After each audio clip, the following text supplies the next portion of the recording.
സമ്മേളനത്തിനൊരു പേരിട്ടു. പേര് യമാമാന. സംഗതി ഓരോ പേരേക്കുമ്പോൾ ഓരോരുത്തർക്കും ഓരോന്ന് ഓർമ്മ വരും.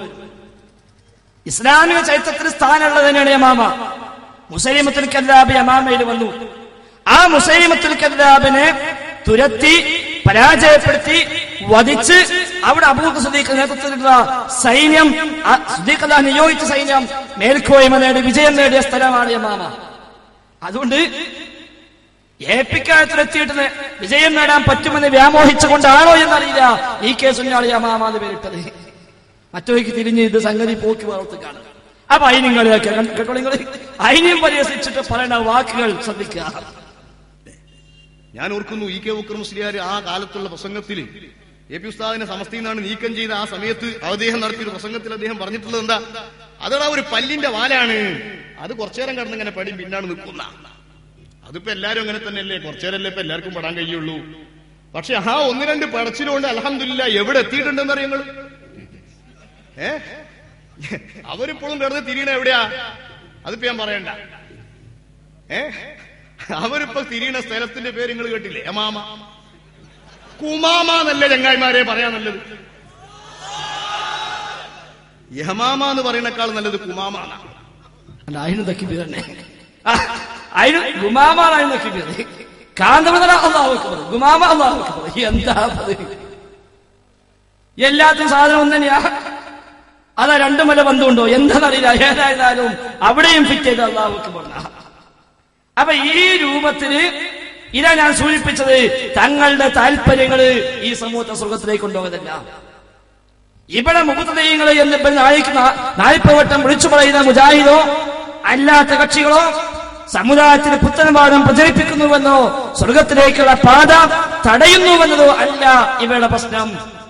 അങ്ങനെ ആലോചിച്ച് ബേജാറായിട്ടൊന്നല്ല ഇവർ ഈ വക ഏർപ്പാടിച്ചിറങ്ങുന്നത്. നേരെ മറിച്ച് ഇവരുടെ ചില വ്യക്തി താല്പര്യങ്ങൾ, ഭൗതികമായ ചില ഇവരുടെ താല്പര്യങ്ങൾ, അതൊക്കെ സംരക്ഷിക്കാൻ അത്തരം പ്രചാരണങ്ങൾ ആവശ്യമാണ് എന്നതുകൊണ്ട് മാത്രം ആ വക രൂപത്തിൽ പോകുന്നു. അതിനെന്തും ദുർവ്യാഖ്യാനിക്കാൻ, ഏത് വഴിക്കും നീങ്ങാൻ, ആയത്തോ ഹദീസോ അല്ലാത്തതോ എന്തും കഷ്ണിക്കാനും മുറിക്കാനും കൂട്ടിച്ചേർക്കാനും വെട്ടിച്ചൊലിക്കാനും എല്ലാം ഇവർ തയ്യാറാണ്. അത് ഞാൻ നേരത്തെ സൂചിപ്പിച്ച മയ്യത്ത് കച്ചവടം മുതലിങ്ങോട്ട് പലിശയാണെങ്കിലും അല്ലാത്ത അവിഹിത സമ്പാദ്യങ്ങളോ അവിഹിത ബന്ധങ്ങളോ ഏതാണെങ്കിലും ശരി, അവിടെയൊക്കെ ഒരു ആയത്തോ ഹദീസുണ്ട്. ഏത് അന്ധവിശ്വാസവും ഇസ്ലാമിന് 1 നമ്പർ വിശ്വാസമായി മാറിക്കൊള്ളും. അതുകൊണ്ടാണല്ലോ അള്ളാഹിനോട് മാത്രം പ്രാർത്ഥിക്കാന്നുള്ളത് ഇബ്ലീസിന്റെ പ്രമേയം. അല്ലാത്തത് പ്രാർത്ഥിക്കാന്നുള്ളതോ സുന്നത്തമായത്ത്. ശൈഖന്മാർ തേടാന്നുള്ളത് സുന്നത്തമായത്ത്. അള്ളാഹിനോട് മാത്രം തേടാന്നുള്ളതോ ഇസ്ലാമിന് പുറത്ത്. അത് പുത്തൻവാദം.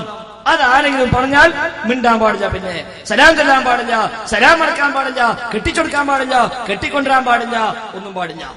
മരിച്ചാല് അവന്റെ അടുത്തവരെ നന്മയും കണ്ട പറയാൻ പാടില്ല എന്നാണ് പത്തപ്പന മുസ്ലിം നാട്ടിൽ ഞാൻ കാണിച്ച ക്ലിപ്പിന്റെ ബാക്കി ഭാഗത്ത് പറയുന്നത്.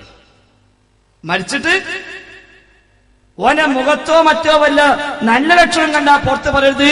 വലിക്കാരെ നല്ലത് കാണുന്നു, നല്ലത് കാണുന്ന വലിക്കറിയാ, അവിടെ കണ്ടാ പുറത്ത് പറയരുത് എന്നാ. അലി കാണുക തീർത്തു വന്നൂടെ? അപ്പൊ അങ്ങനെ വല്ലതും കണ്ടാൽ അത് പുറത്ത് പറയാൻ പാടില്ല. അത്ര വരെ മുബത്തദീയങ്ങളുമായി എന്ത് വേണം?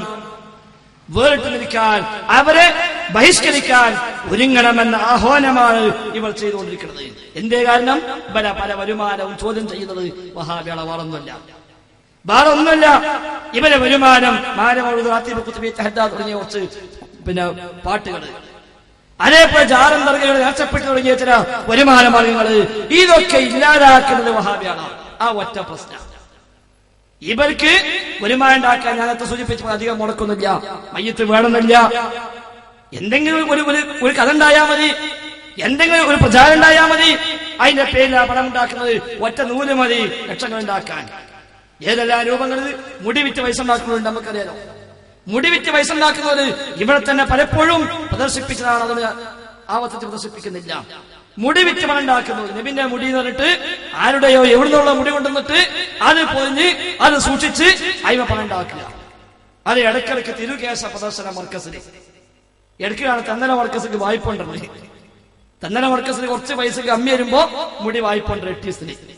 എങ്ങനെയാണ് വ്യവസ്ഥ നമുക്ക് അറിയില്ല. ചിലപ്പോ പൗരും പോലൊക്കെ ആയിരിക്കണം, വെറുതെ തരം കൊടുക്കില്ല.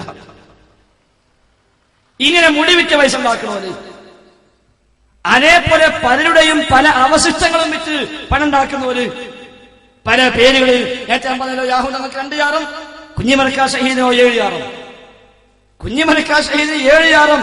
മൂലമായി പറയാ എന്താ മൂപ്പര വയ്യത്ത് 7 കഷ്ണാക്കിയിട്ട് ബ്രിട്ടീഷുകാർ കടലിൽ കിട്ടതല്ലേ ആയിരിക്കാം. അല്ലാഹു ആണെങ്കിലും കൂട്ടർ ഒരു തല കിട്ടി എന്താ ചെയ്യാ?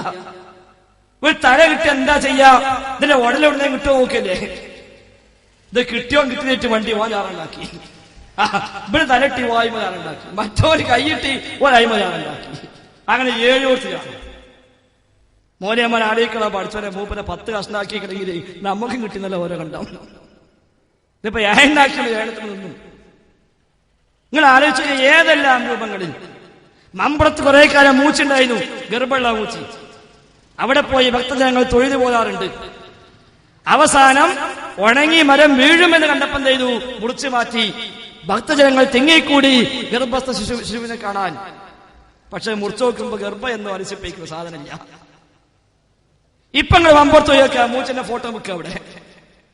ആ മൂച്ചിന്റെ ഫോട്ടോ 10 റുപ്യാക്കും 25 റുപ്യാക്കും ഒക്കെ ഫ്രെയിം ചെയ്തും അല്ലാതെയും വിൽക്കുക. അത് കൊണ്ടുപോയിട്ട് വീട്ടിൽ തൂക്കുക. എന്തിന് വർക്കത്തിന്? മടപ്പള്ളിയാറും മരിയോറയില് എന്താ വർക്കത്ത്? കൊമ്പുള്ള തെങ്ങ്, 5-6 കൊമ്പും ചുള്ളുള്ള തെങ്ങ്. നേരത്തെ സമയത്ത് ഓല വെട്ടി ചെറിയ ചെറിയ കഷ്ണങ്ങളാക്കി ഭക്തജനങ്ങൾക്ക് ഓല തിന്നാൻ കൊടുക്കുക. ഒരു കുടി കൊണ്ടുപോയി അത് വീണ്ടും മുറിച്ച് വീട്ടിലെ നാൽക്കാലികൾക്ക് കൊടുക്കുന്നു, ഇരുകാലികളും ഭക്ഷിക്കുന്നു. ഇതല്ലേ പ്രത്യേകത? ഇതല്ലേ പ്രത്യേകത? കുന്തിരിക്കം കൊടുക്കുന്നവർ, അരി കൊടുക്കുന്നവർ, വെളിച്ചെണ്ണ കൊടുക്കുന്നവർ, അവലും പഴവും കൊടുക്കുന്നവർ, ഇതൊക്കെ ജാലങ്ങളെ കൊടുക്കുന്നത്. പല സ്ഥലത്ത് പല കോലത്തിന്. ചില സ്ഥലത്ത് കലിക്കണ്ട കൊടുക്കും, എന്തിനാ നമുക്കറിയാം. വേറെ ചില സ്ഥലത്ത് വേറെ പലതുമാണ്.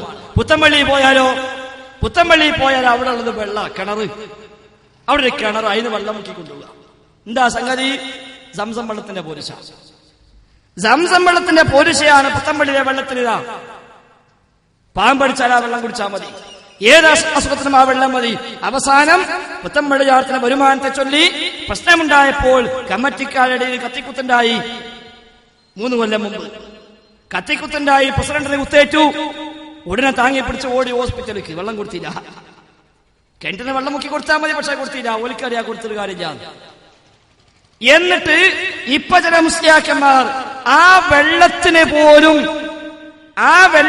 പോലും സംസം വെള്ളത്തിന് ന്യായം വന്നിട്ട് ന്യായീകരിക്കാനാണ് ശ്രമിക്കുന്നത്. ശ്രദ്ധിക്കുന്നത്. പത്തപ്പിരിയ മുസ്ലിയാർ പറയട്ടെ പുത്തമ്പള്ളി വെള്ളത്തിന്റെ സവിശേഷത എന്താണ് എന്നിട്ട് ഞാൻ കാണിച്ചു തരാം ആ വെള്ളം എങ്ങനെ ഉണ്ടായി. ഇബ്രാഹിം നബി അലൈഹി സ്വലാത്തു വസ്സലാമിന്റെ കാല് പതിഞ്ഞ കല്ലിനെ ബഹുമാനിച്ച ശേഷം ഹജ്ജിന്റെ കർമ്മങ്ങളെല്ലാം കഴിഞ്ഞ് തിരിച്ചു വരുമ്പോൾ എല്ലാ ഹാജിമാരും, പ്രൈവറ്റ് ഗ്രൂപ്പിൽ പോയവരും ഗവൺമെന്റ് ഗ്രൂപ്പിൽ പോയവരും എല്ലാവരും കയ്യിലൊരു ക്യാനയുമായിട്ട് വരിക. 10 ലിറ്റർ ക്യാന. എന്താ അതിനകത്തുള്ളത്? വെള്ളം. ഇതെന്ത് വെള്ളം? സംസം വെള്ളം. എന്താ ഇതിന്റെ പ്രത്യേകത?